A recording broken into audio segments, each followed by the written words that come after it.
Hi friends, you are welcome to my YouTube channel, that is Learn with Khemraj sir.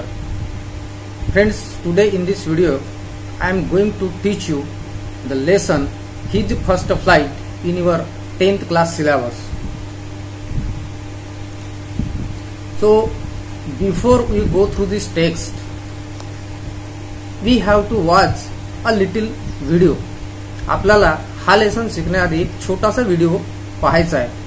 या व्हिडिओच्या माध्यमातून तुम्हाला कळेल की या ठिकाणी एक पेयर आहे, बर्ड आहे, ते बर्डचं पेयर आहे, म्हणजे पक्ष्यांचं जोडपं आहे आणि ते नेस्टिंग पासून म्हणजे घरटं बांधण्यापासून तर अंडी घालणे, त्यानंतर पिल्लं आणि त्याच्यानंतर त्या पिल्लाला खाऊ घालणं आणि त्याच्यानंतर त्या पिल्लाला पंख फुटणं आणि मग त्या पिल्लाला उडायला शिकवणं, त्यानंतर त्या पिल्लानं उडून जाणं, इथपर्यंतचा जो प्रवास आहे म्हणजे पक्ष्यांनी घरटी बांधण्यापासून पिल्लं करण्यापर्यंत आणि त्या पिल्लांना उडायला शिकवून आपल्यासोबत उडवून घेऊन जाण्यापर्यंतचा जो प्रवास आहे तो प्रवास या छोट्याशा व्हिडिओ क्लिपमध्ये तुम्हाला पाहायला मिळेल.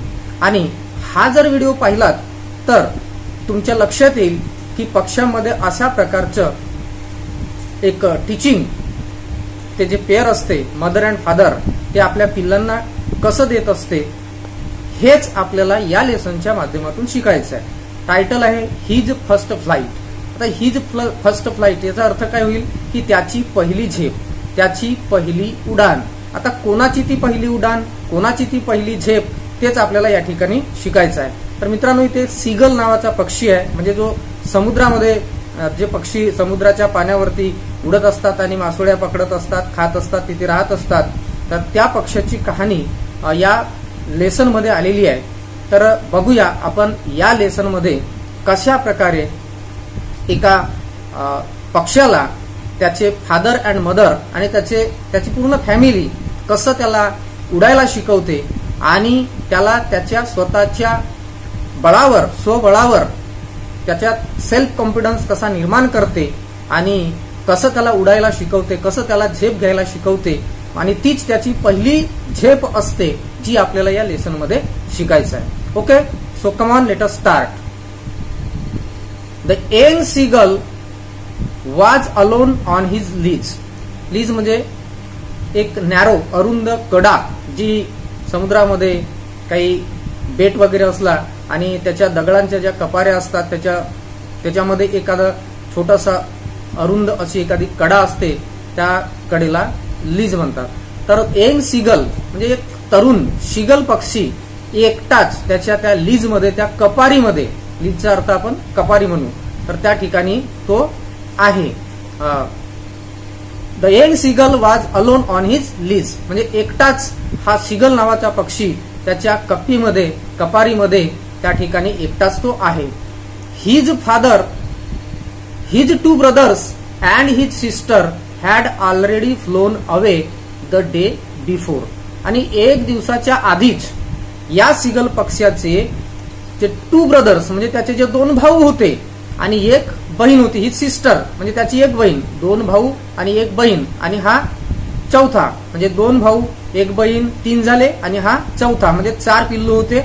चार पैकी तीन, दोन भाऊ आणि एक त्याची बहीण, हे तीन ऑलरेडी फ्लोन अवे, ते आधीच कालच्या दिवशी म्हणजे आजचा जो दिवस, ज्या दिवशी ही कहाणी आपण शिकतोय, या दिवसाच्या आधीच म्हणजे कालच ते त्या लीज मधून उडून गेलेले होते.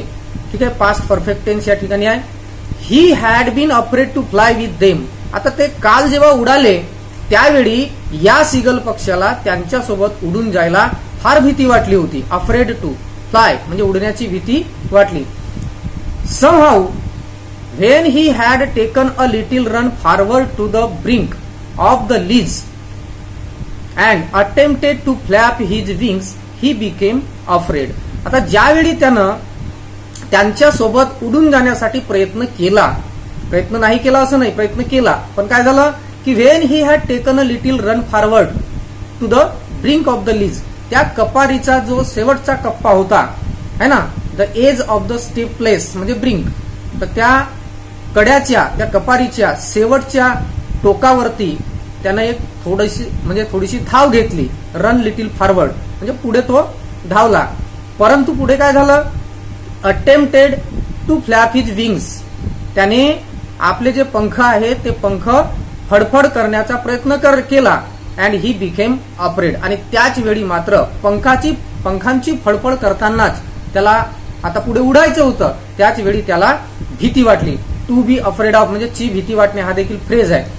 The great expanse of the sea stretched down beneath, आणि त्याला का भीती वाटली तर त्याने जेव्हा पुढे येऊन पाहिलं, आजपर्यंत तो त्या कडेवर आलाच नव्हता, तो घरट्यात होता, परंतु आज पहिल्यांदा जेव्हा तो पुढे आला तर त्याने पुढे नजर टाकली आणि त्याला काय दिसलं तर great expanse of the sea, भयानक विस्तीर्ण असा पसरलेला समुद्र त्याला दिसला. स्ट्रेस डाऊन बिनेथ म्हणजे खाली, त्या कपारीच्या खाली पाण्याचा विस्तीर्ण भाग समुद्राचा त्याला दिसला, आणि तो त्याला एक आव्हान वाटला, तो त्याला एक धोका वाटला, लगेच त्या ठिकाणी तो घाबरला, भयभीत झाला. And it was such a long way down, miles down, आणि एकदा का त्याने ते लीज सोडली असती, ती कपारी सोडली असती, तर पुढचा जो प्रवास होता म्हणजे पुढे उडायचं जे होतं ते खूप खूप मैल अंतरावर त्याला उडायला लागणार होतं. म्हणजे असं नाही की इथून उडाला आणि लगेच तिथे जाऊन कुठेतरी बसला, असं होणारच नव्हतं. आणि म्हणून पुढचा जो लांब कितीतरी मैलांचा जो विस्तीर्ण पसरलेला पाण्याचा भाग त्याने पाहिला आणि तो त्या ठिकाणी घाबरला. He felt certain that his wings would never support him, आणि म्हणून त्याला काय वाटलं, त्याला एका गोष्टीची खात्री वाटली की his wings would never support him, त्याचे जे पंख आहेत ते पंख त्याला उडण्यासाठी सपोर्ट करू शकणार नाही, त्याची मदत होणार नाही. म्हणजे याचा अर्थ काय की त्याला त्याच्या पंखावर, त्याच्या बळावर त्याला विश्वासच नव्हता, कारण का तो पहिल्यांदाच उडायला निघालेला होता. त्याचे बहीणभाऊ उडाले होते, परंतु हा विचारच करत होता की मी जर उडायला लागलो तर माझे जे पंख आहेत ते मला काही उडण्यास सपोर्ट करणार नाही आणि मी उडू शकणार नाही. सो ही बेंट हिज हेड, म्हणून त्याने काय केलं, आपली मानकुटी अशी खाली वाकवली है ना, आपलं डोकं असं खाली वाकवलं. अँड काय केलं मग पुढे, ran away back to the little hole under the ledge where he slept at night. तर रात्रीच्या वेळी ज्या ठिकाणी तो झोपायचा, ज्या ठिकाणी तो राहायचा, त्या कपारीमध्ये एक छोटासा बीळ होता, छिद्र होता, त्या छिद्रामध्ये तो परत गेला. ही रॅन अवे, तो पळून गेला, परत पळाला. कुठे तर त्या लीजवरती त्यांची राहण्याची जी काही जागा होती, जो छिद्र होता जिथे त्यांनी घट्ट केलं होतं, त्या ठिकाणी तो पळून गेला, जिथे तो रात्री झोपायचा किंवा राहायचा. Even when each of his brothers and his little sister whose wings were far shorter than his own ran to the brink. आता बघा, हा मोठा होता, याच्यापेक्षा त्याचे भाऊ आणि त्याची बहीण लहान होती. म्हणजे याचा अर्थ काय की याचे जे पंख होते हे लॉंगर होते आणि त्यांचे पंख मात्र शॉर्टर होते. आता ज्यांचे पंख शॉर्टर होते म्हणजे अधिक लांब नव्हते, आखूड होते, तरी ते लोक उडून गेलेले होते. आणि हा मात्र मोठा असून किंवा याचे पंख त्यांच्यापेक्षा, याचं पिस जे होते हे त्यांच्यापेक्षा लांब असून सुद्धा याने प्रयत्न केला नाही आणि म्हणून तो उडाला नाही. रॅन टू द ब्रिंक, हा परत पळाला. फॅब्ड देअर विंग्स, आता त्यांनी काय केलं, जरी त्यांचे आखूड पंख असतील तरी त्यांनी आपल्या पंखांची फळफळ केली, फॅब्ड केलं आणि अँड फ्ल्यू अवे, ते उडून गेले. He fail to muster of courage. आता तो का बरं उडू शकला नाही, कारण टू मस्टर ऑफ करेज म्हणजे धैर्य एकवटने गोळा करणे, तर तो फेल झाला, म्हणजे तो अपयशी ठरला. कोणत्या गोष्टीत, टू मस्टर ऑफ करेज, स्वतःमध्ये धैर्य निर्माण करण्यात तो अपयशी ठरला. कुठलीही गोष्ट पहिल्यांदा जेव्हा आपण सुरुवात करू तेव्हा आपल्याला त्याच्यामध्ये धैर्य, धाडस, हिंमत दाखवणं गरजेचं असतं. आपण पहिल्याच क्षणी जर घाबरलो तर आपल्याला पुढचा प्रवास आपल्याला म्हणजे सोपा जाणार नाही. जसं तुम्ही सेंटरवरती जाता पहिला पेपर द्यायला, पहिल्या दिवशी त्या दिवशी जर तुम्ही घाबरलात तर त्याचा परिणाम पुढे होत असतो. आणि म्हणून पहिल्या प्रयत्नाच्या वेळी आपल्याला हिमतीनं कुठलीही गोष्ट फेस करायची असते. मग तो घाबरला किंवा त्याची हिंमत झाली नाही, हिंमत एकवटण्यात तो अपयशी ठरला. To take that plunge which appear to him so desperate, तर तो हिंमत गोळा करण्यात, एकवटण्यात तो अपयशी ठरला आणि म्हणून त्याच्यामुळे तो पुढे उडू शकला नाही. His father and mother had come around calling to him shrilly, upbraiding him, threatening to let him star on his legs unless he flew away. आता मगाशी आपण त्या व्हिडिओमध्ये जसं पाहिलं की ते पक्षी, ते पिल्लू छोटं असताना, लहान असताना जसं ती मदर किंवा फादर चोचीमध्ये चारा घेऊन येते आणि त्याच्या चोचीमध्ये ती चारत असते. हे कुठपर्यंत, तर जोपर्यंत त्याला पंख येत नाही आणि तो उडण्याच्या अवस्थेमध्ये येत नाही तोपर्यंत हे असं फिडिंग त्यांचं चालत असते. परंतु एकदा का त्याला पंख फुटले, त्याला घरट्याच्या बाहेर काढायचं असलं की मग ते थ्रिटिंग करतात, म्हणजे त्याला ठगवतात. थ्रिटनिंग करतात म्हणजे काय, त्याला ठगवतात. कसं, चोचीमध्ये चारा आणतात परंतु तो त्याच्या चोचीत टाकतच नाही, जवळ नेतात, बाजूला जातात, बाजूला उडतात आणि मग तो धावत असतो, म्हणजे उडण्याचा प्रयत्न करून त्यांच्या मागे लागत असतो. हे तुम्ही मगाशी त्या व्हिडिओमध्ये पाहिलंय.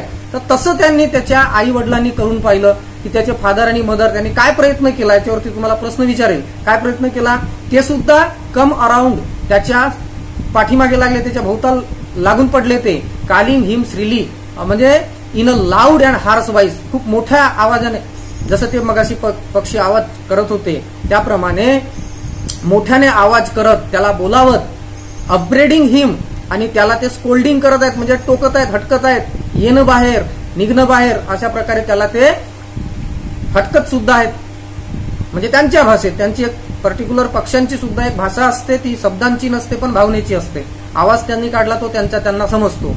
तर अशा प्रकारे त्यांनी तो प्रयत्न केला आणि तो तसा निघत नव्हता, म्हणून त्याला काय ते ठगवत होते की तू जर आला नाही पुढे तर आम्ही तुला खायलाच देणार नाही. जे कालपर्यंत तुला आम्ही तिथे आणून चारत होतो, आज तुला अजिबात आम्ही तुझ्या चोचीमध्ये चारा भरवणार नाही, असं त्याला ते थ्रिटनिंग करत आहेत. कशाचा, की तुला उपवाशी राहावं, स्टार म्हणजे उपाशी राहणे, on the ledge unless he flew away. तो आज जर उडून गेला नाही, उडाला नाही, तर आज त्याला खायला मिळणार नाही, त्याला उपाशी राहावं लागेल. अशी एक फसवणूक सुद्धा त्याची ते करून पाहत आहेत. तरी परंतु तो तिथून बाहेर निघत नाही. But for the life of him he could not move. परंतु स्वतःच्या जीवासाठी सुद्धा, म्हणजे खाल्लं नाही तर मरून जाईल ह्याची सुद्धा भीती त्याला वाटत नाही. म्हणजे भीती वाटते आहे, परंतु करणार काय त्याची हिंमतच होत नाही. आणि म्हणून आपल्या स्वतःच्या जीवासाठी सुद्धा तो त्या ठिकाणून हल्ला नाही, एका जागेवर त्या ठिकाणी खिळून बसलेला आहे. दॅट वॉज 24 hours अगो. आता ही जी घटना होती ही 24 तासाच्या आधीची घटना होती. ठीक आहे, आतापर्यंत 24 hours निघून गेलेले होते. Since then nobody had come near him. आता पहा, ते 24 hours झाले, त्याचे बहीण भाऊ उडत आहेत, मासोळ्या पकडत आहेत, शिकार करत आहेत, खात आहेत, पोट त्यांचं भरते आहे आणि ते मस्त मनसोक्त उडायला पण शिकलेले आहेत. परंतु या ठिकाणी 24 तास पलटून गेले तरी हा मात्र काही त्या ठिकाणून हलत नाही. The day before all the day long he had watched his parents flying about with his brothers and sisters. आता 24 तासापासून तो त्यांना काय पाहतो की त्याचे फादर आणि मदर हे त्याच्या बहीण भावांना तिकडे त्याचे पॅरेंट्स काय करत आहेत, त्यांना उडण्यास शिकवत आहेत. ठीक आहे, parents flying about with his brothers and sister, त्याच्या बहीण भावांसोबत त्याचे पॅरेंट्स तिकडे मस्त उडत आहेत, हे तो पाहत आहे इथून.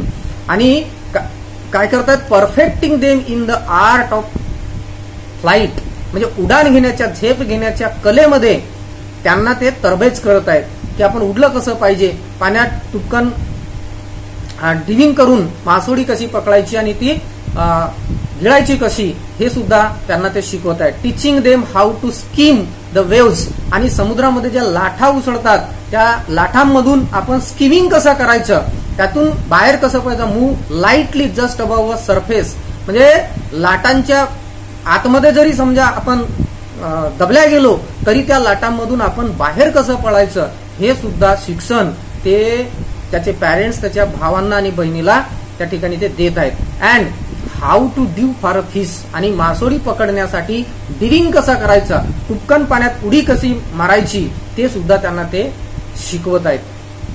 ही had in fact seen his older brother catch his first herring and devour it. आता त्याचा जो एक मोठा भाऊ होता त्याने पाहिलं की तो पहिल्या प्रयत्नामध्ये कसं त्याने मासोळी पकडली ठीक आहे. हिज फर्स्ट हेरिंगचा अर्थ काय, सॉफ्ट फाईन सी फिश, म्हणजे एक छोटासा अगदी म्हणजे नाजूक समुद्रातील छोटासा मासा, तो त्यांनी कसा पकडला आणि तो डेवर म्हणजे गिळून टाकला, कसा गिळून टाकला ते देखील तो त्या ठिकाणी पाहत होता.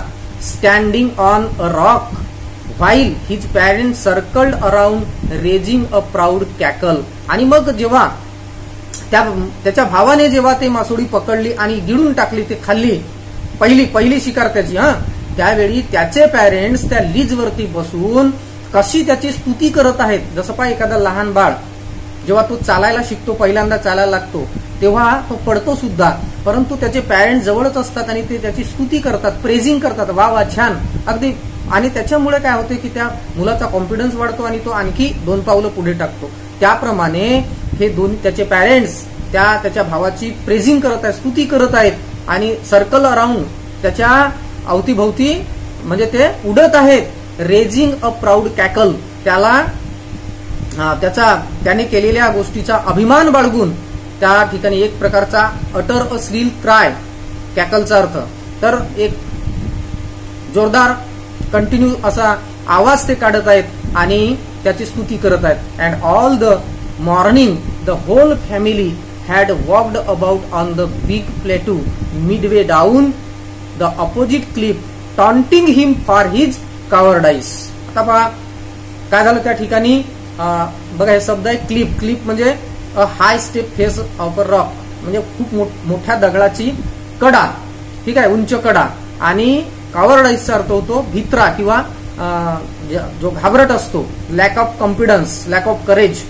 तर त्या ठिकाणी त्याची होल फॅमिली म्हणजे त्याचे पॅरेंट्स आणि त्याचे बहीण भाऊ हे संपूर्ण त्याचे कुटुंब सकाळपासून त्याला टॉन्टिंग करत आहेत, म्हणजे त्याला टोमणे मारत आहेत.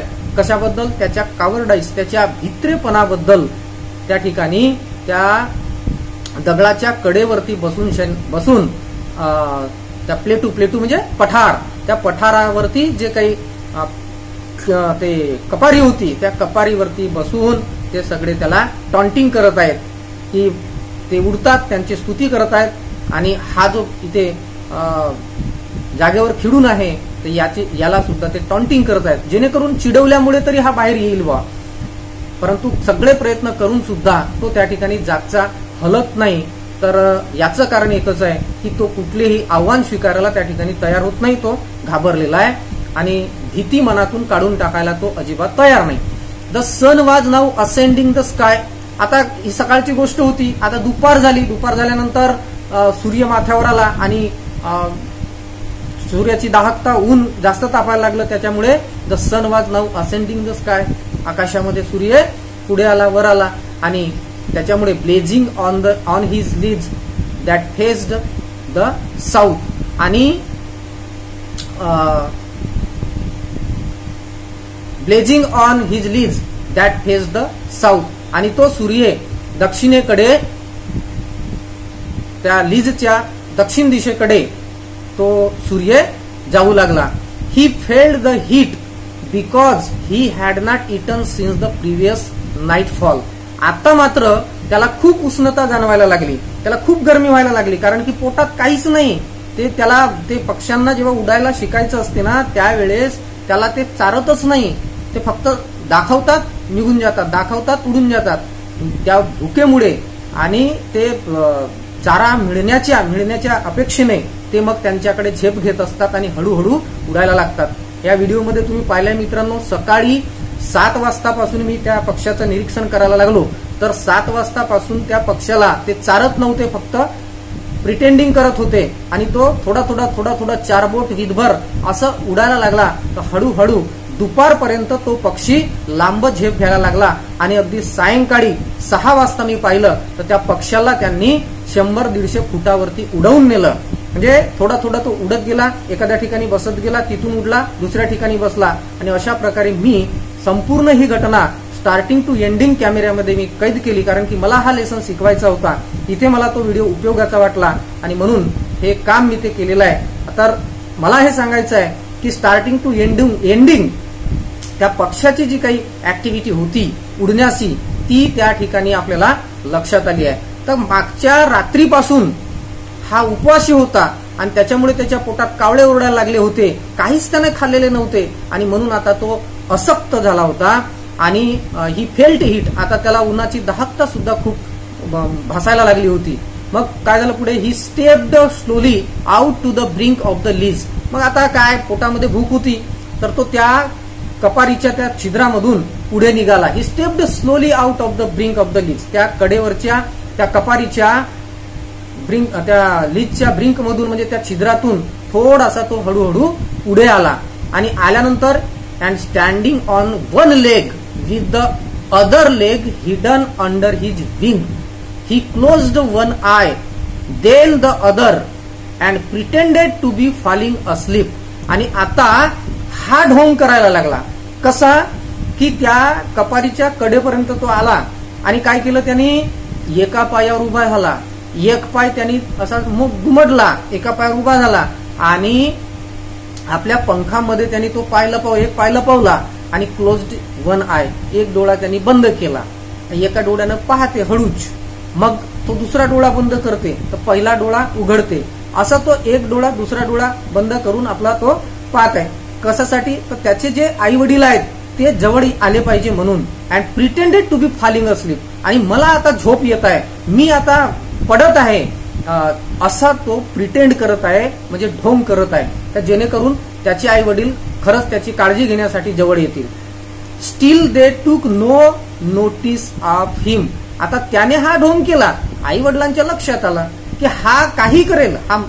मी तर म्हणतो काही पॅरेंट्स असे असतात की आपल्या मुलाला चांगल्या सवयी लावण्यासाठी किंवा त्याला चांगलं शिक्षण देण्यासाठी इतके पुढाकार घेत असतात की काही होऊन जाईल तरी चालेल पण तुला हे करायचं आहे. एक फॉर एक्झाम्पल तुम्ही पहा, सायकल वगैरे शिकायची असेल तर कितीतरी वेळा तुम्ही पडलेले असाल, मोटारसायकल चालवताना कितीतरी वेळा पडलेले असाल. आता याच्यावरती ऍक्टिव्हिटी पण येते 2 मार्कसाठी, पर्सनल रिस्पॉन्स. लक्षात ठेवा की तुमच्या सायकल शिकतानाचा पहिला अनुभव ते 2 मार्कसाठी तुम्हाला विचारलं जाईल. तर एवढं सारं त्या पक्षाने ढोंग केलं, परंतु त्याकडे त्याच्या पॅरेंट्सने अजिबात लक्ष दिलं नाही. कारण काय की त्याला स्वयंपूर्ण करायचं होतं, त्यानं स्वतःचे कामं स्वतः करायला त्याला शिकवायचं होतं. आज आपण पाहतोय की काही मुलं इतके आळशी असतात की ते आई वडिलांना काही मदत करत नाही. बरं, त्यांना मदत सोडा, पण स्वतःचे कामं सुद्धा स्वतः करत नाही आणि मग लहानपणापासूनच आई वडील त्यांची म्हणजे त्यांना आयतं जे आहे ते खायला प्यायला त्याच्या वस्तू त्याच्या जवळ नेऊन देणं वगैरे अशा प्रकारच्या सवयी लावतात आणि मग त्याचे परिणाम नंतरच्या पुढच्या काळामध्ये त्यांना भोगावे लागतात, त्या मुलालाही भोगावे लागतात आणि त्या पॅरेंट्सलाही भोगावे लागतात. म्हणून लहानपणात त्यांना काम सांगणं, त्यांच्याकडून करून घेणं, आपल्यासोबत मदतीला नेणं, आपल्यासोबत कधी कधी शेतावर नेणं, आपण ज्या ठिकाणी काम करतो त्या ठिकाणी त्यांना नेणं आणि आपण जे काही मेहनत करतो, जे काम करतो त्याची त्याला जाणीव निर्माण करून देणं. आपल्या घरी अन्नधान्य येते ते कसं येते, पैसा येतो तो कसा येतो, ह्या सगळ्या ज्या काही गोष्टी आहेत ज्या पॅरेंट्स मेहनत करतात त्याची जाणीव त्यांच्या मुलांना होईल अशा प्रकारचं त्यांना वातावरण देणं गरजेचं आहे. तेव्हाच ते मुले संस्कारी होतात, तेव्हाच त्या मुलांना कुटुंबाच्या परिश्रमाची जाणीव निर्माण होते. अदरवाईज पुढे चालून पश्चातापाची वेळ येते आणि मग वेळ निघून गेल्यानंतर कुणी काही करू शकत नाही. तर मित्रांनो, या लेसनच्या माध्यमातून तुम्हाला अनेक साऱ्या गोष्टी शिकता येतील. हा लेसन खूप मोटिवेशनल आहे आणि यात खूप सारा मेसेज दडलेला आहे. पुढे जाऊ आपण. He saw his 2 brothers and his sister lying on the plateau, dodging with their heads sunk into their necks. आता त्याने पुढे पाहिलं की त्याचे जे दोन्ही भाऊ आणि बहीण आहे ते काय करत आहेत, लाईंग ऑन अ प्लेटू, त्या दगडावरती म्हणजे जो पठार आहे त्या पठारावरती येऊन ते काय करत आहेत, डॅजिंग विथ देअर हेड्स संक इनटू देअर नेक. आपल्या मानेमध्ये म्हणजे उडून थकल्यानंतर ते जेव्हा येतात आणि विश्रांती घेतात तेव्हा पक्षी आपल्या मानेमध्ये ते चोच घालतात. ठीक आहे, तर ते त्या ठिकाणी तसं करताना त्याला दिसलं. मग his father was preening the feathers on his white back, आणि त्याच्या पाठीवरती, त्याच्या वडिलाच्या पाठीवरती जो पांढरा पट्टा होता म्हणजे पांढरे पिसं होते त्याला तो प्रिनिंग करत आहे. प्रिनिंग करत आहे म्हणजे पक्षी काय करतात माहित आहे, चोचीनं आपल्या पंखांना ते खरवडत असतात किंवा ते काही पिसं उपडून टाकत असतात. ते त्यांना खाज सुटत असते आणि ते त्याला उपडतात, फेकून देतात. याचं कारण काय की म्हणजे जसं आपण आंघोळ करतो आणि शरीराची साफसफाई करतो तसे ते पक्षी सुद्धा आपल्या शरीराला स्वच्छ करण्यासाठी हे अशा प्रकारचे करत असतात. तर his father was preening the feathers on his white back. त्याच्या पाठीवरती जे पांढरे पिसं होते ते तो प्रिनिंग करत होता. प्रिनिंग करत होता म्हणजे making an effort to clean feathers, म्हणजे पंख आपले पिसं साफ करण्याचा, स्वच्छ करण्याचा प्रयत्न करत होता. ठीक आहे. पुढे only his mother was looking at him. आता त्याची आई मात्र, आता आई असते बा, एवढं सारं झालं, परंतु आईचे मन थोडं वेगळं असते आणि म्हणून only his mother was looking at him.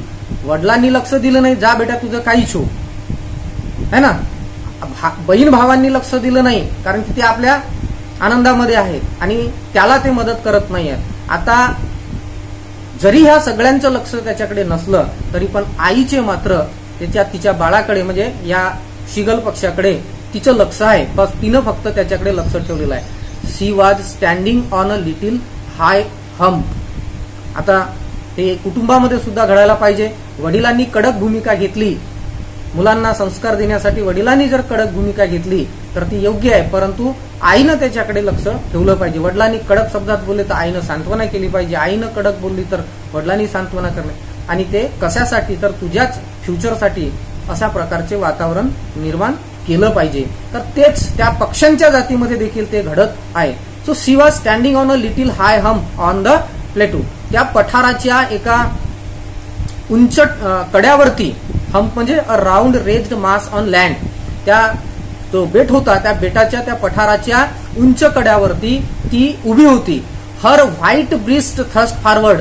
आता तिची ब्रिस्ट म्हणजे तिची छाती पांढरी होती, म्हणजे काय तिच्या छातीवरचे केस पांढरे होते, वडिलाच्या पाठीवरचे केस पांढरे होते. म्हणजे याचा अर्थ काय तुम्ही समजू शकता की त्याचं जे मेल असते त्याची पाठ पांढरी असते आणि जे फिमेल असते तिचं पोट पांढरं असतं, म्हणजे तिची ब्रिस्ट छाती पांढरी असते. ठीक आहे, हा फरक लक्षात घ्या. तर तिने आपले ते पांढरी छाती पुढे काढून अशी ते त्या ठिकाणी त्या पठारावरती उभी आहे. Now and again she tore at a piece of fish that lay at her feet and then scraped each side of her beak on the rock. आणि ती काय करत आहे, तिने सुद्धा एक मासोळी आपल्या तोंडात, आपल्या चोचीत पकडून आणलेली आहे, ब्रिक म्हणजे चोच. आणि काय करते ती, she tore at a piece of fish. त्या मासोळीचा तुकडा ती टोर करते, म्हणजे ते फाडते, त्याचे तुकडे फाडते. आणि that lay at her feet, जे की ते मासोळी तिच्या पायामध्ये होती, पायात असलेल्या मासोळीची ती तुकडे करत आहे. देन स्क्रॅपचा अर्थ रब्ड म्हणजे घासली तिने. इच side of her beak on the rock. मग ते पक्षी काय करतात, खाऊन झाल्याच्या नंतर मध्ये आपली चोच, जसं आपण जेवण केलं की तोंड धुतो त्याप्रमाणे ते पक्षी त्यांचं खाणं झालं, चारा खाल्ला की त्यानंतर मग ते आपली चोच कुठेतरी पुसत असतात, साफ करत असतात. तर तिने त्याला ते मासोळीचे तुकडे फाडले आणि मग त्या दगडावरती आपली चोच ती घासत आहे, म्हणजे साफ करत आहे. Then the sight of the food maddened him. आता हे तिकडे आईच्या हातामध्ये असलेलं हे जे काही अन्न आहे, ठीक आहे, फूड आहे म्हणजे मासोळी आहे, त्यानं याला वेड लावलं. म्हणजे आजपर्यंत ती आई आणायची आणि याला चारायची, आता तिनं आणलाय, ती फाडते आहे, तुकडे करते आहे, परंतु ती मात्र चारत नाही आहे. की मगाशी सांगितलं मी, ते आणतात, दाखवतात, परंतु चारत नाही. तर त्याला ते दृश्य पाहून याला अगदी वेड लागलं. मॅडन म्हणजे वेड लागलं, त्याला वेडावला तो, म्हणजे अन्नाच्या आसेने. How he loved to tear food that way. आणि त्यालाही वाटायला लागलं की जशी माझी आई ती मासोळी फाडते चोचीनं, तसं मीही जर समजा चोचीनं मासोळ्या फाडल्या असत्या, तुकडे केले असते तर किती बरं झालं असतं, असं तो मनातल्या मनात विचार करत आहे. Scraping his beak now and again to whet it. हा, व्हीटचा अर्थ होते सारपण. आता म्हणजे सारपण करणे म्हणजे ते काय धार आणणे, म्हणजे तो सुद्धा आपली चोच अशी दगडावरती घासली असती त्याने आणि त्याला सार्प केलं असतं. ते पक्षी कशाला सार्प करतात, कारण की त्यांना मासोळी पकडायची असते ना, तर ती चोच मारली की मासोळी त्याच्या म्हणजे मासोळीच्या पोटामध्ये ते टचकन खूप असतात आणि मग पकडून उडून जातात. तर ते शिकार करण्यासाठी म्हणून चोच त्यांना सार्प करत राहावी लागते, म्हणून ते घासतात. तर त्यालाही असं वाटायला लागलं की मी अशीच माझी चोच घासली असती दगडावरती आणि अशीच मासोळी आणून अशीच मी फाडली असती तर किती छान झालं असतं. परंतु ते फक्त तो विचार स्वप्नरंजन करत आहे, ते प्रत्यक्ष कृतीमध्ये उतरवणं त्यानं केलं नाही. याच्या आधी आपण एक लेसन शिकवलं, बी स्मार्ट. कुठलाही ध्येय तुम्हाला ठरवायचं असेल तर ठरवल्यानंतर ते ध्येय गाठण्यासाठी तुम्हाला ऍक्शन कराव्या लागतील. विदाऊट ऍक्शन आपण बोललं आणि केलंच नाही तर होणार नाही. म्हणजे क्रियेविना वाचाडता व्यर्थ, केल्याने होत आहे रे, आधी केल्याची पाहिजे, समर्थ रामदास स्वामींनी म्हटलेलं आहे त्याप्रमाणे. म्हणून या पक्ष्यानं त्याला जर खायचं आहे, त्याला जर पोट भरायचं आहे तर त्यानं बाहेर उडायला जाणं, बाहेर निघणं हे आवश्यक आहे. घरात राहून म्हणजे देगाहरी आणि पलंगावरी असं तो करू शकणार नाही आणि त्याचे पॅरेंट्स त्याला तसं करू देत नाही आहेत. ठीक आहे मित्रांनो, या ठिकाणी आपण थांबू. लेसन खूप मोठा आहे त्याच्यामुळे आपण 2 पार्टमध्ये व्हिडिओ बनवत आहोत. दुसऱ्या पार्टच्या व्हिडिओची लिंक मी याच व्हिडिओच्या डिस्क्रिप्शन बॉक्समध्ये देणार आहे. तुम्ही दुसरा पार्ट सुद्धा पाहून घ्या. आणि या पार्टमध्ये जे काही मी तुम्हाला एक्सप्लेन करून सांगितलं आहे ते तुम्हाला आवडलं का ते कॉमेंट बॉक्समध्ये लिहा. आणि आवडला असेल व्हिडिओ तर व्हिडिओला लाईक करा आणि शेअर करा. चॅनलला सबस्क्राईब केलं नसेल, तुम्ही पहिल्यांदाच हा व्हिडिओ पाहत असेल तर चॅनलला सबस्क्राईब करा, कारण खूप सारं मटेरियल चॅनलमध्ये आहे. आणि या लेसनवरती संपूर्ण लेसन तुमच्या सिलेबस मधले मी 10 मार्कच्या ऍक्टिव्हिटी शीट काढलेली आहेत. जवळपास 4 ते 5 ऍक्टिव्हिटी शीट या लेसनवरच्या 10 मार्क पॅसेज. ठीक आहे, तर ही ऍक्टिव्हिटी शीट तुम्हाला पाहिजे असतील पीडीएफ फॉर्म मध्ये तर त्याच्यासाठी मी माझा व्हॉट्सअप नंबर देत आहे, मला तुम्ही व्हॉट्सअप करा, मी तुम्हाला पीडीएफ शेअर करू शकतो. Okay, best of luck, take care.